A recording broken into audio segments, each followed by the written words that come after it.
जय श्री कृष्ण। श्री सद्गुरुदेव भगवान के श्री चरणों में कोटि कोटि प्रणाम है। श्री राम सुखदास जी महाराज कहते हैं, अब तक जो समय संसार में लग गया वह तो लग ही गया, अब सावधान हो जाएं। सज्जनों, मेरे भाइयों बहनों, दिन में थोड़ी थोड़ी देरी में देखें कि नाम याद है कि नहीं। घर में जगह जगह भगवान का नाम लिख दें और याद करें। भगवान की तस्वीर इस भाव से सामने रख दें कि वे हमें याद आते रहें। हमें भगवान को याद करना है। घर में भगवान का चित्र रखिए, पर इस भावना से रखिए कि तस्वीर पर हमारी दृष्टि पड़ते ही हमें भगवान याद आ जाएं। ऐसे भाव से रखकर सुंदर सुंदर नाम लिख दें। जहाँ ज़्यादा दृष्टि पड़ती है वहाँ नाम लिख दें। इस प्रसंग में श्री राम सुखदास जी महाराज एक बहुत ही सुंदर कथा कहते हैं।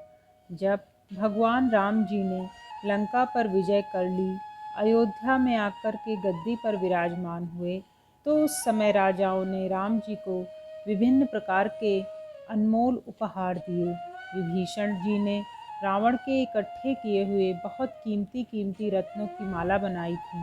माला बनाने में यही उद्देश्य था कि जब महाराज का राज्य तिलक होगा तो मैं उन्हें भेंट करूंगा। इस तरह से विभीषण ने वह माला समय पाकर श्री राम जी के गले में पहना दी। महाराज ने देखा कि भाई, गहनों का शौक तो स्त्रियों को ही ज़्यादा होता है। ऐसा विचार कर राम जी ने वह माला श्री सीता जी को दे दी। जानकी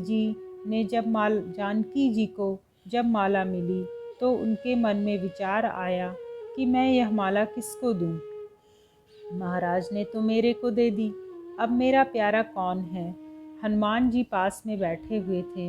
हनुमान जी माँ का श्री सीता माता से बहुत ही स्नेह था। श्री सीता माता को हनुमान जी पर बहुत ही वात्सल्य था और हनुमान जी महाराज भी माँ के चरणों में बड़ी भारी भक्ति रखते थे। माँ ने हनुमान जी को इशारा किया तो वह झट से आ गए। माँ ने हनुमान जी को माला पहना दी। हनुमान जी बहुत प्रसन्न हुए। वे रत्नों की ओर देखने लगे।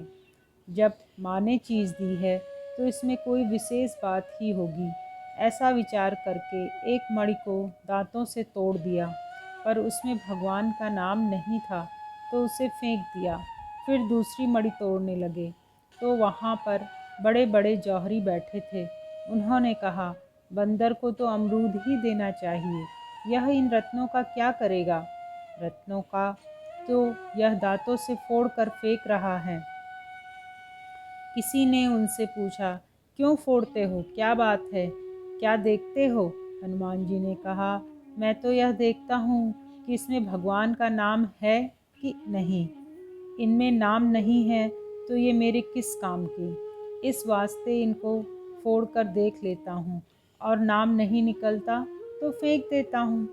उनसे फिर पूछा गया, बिना नाम के क्या तुम कुछ रखते ही नहीं? हनुमान जी ने कहा, नहीं, बिना नाम के कैसे रखूँगा? फिर पूछा गया, तो तुम इस शरीर को कैसे रखते हो? तब हनुमान जी ने नखों से शरीर की त्वचा को चीर करके दिखाया। संपूर्ण त्वचा में जगह जगह रोम रोम में राम राम राम लिखा हुआ था। तो जो नाम जपने वाले सज्जन हैं वो इसी प्रकार नाममय बन जाते हैं। अर्जुन के भी शरीर से भगवान का नाम निकलता था। एक दिन अर्जुन सो रहे थे और नींद में ही नाम जप हो रहा था। शरीर के रोम रोम से कृष्ण कृष्ण कृष्ण नाम का जप हो रहा था। नाम को सुन करके भगवान श्री कृष्ण आ गए। उनकी स्त्रियां भी आ गईं।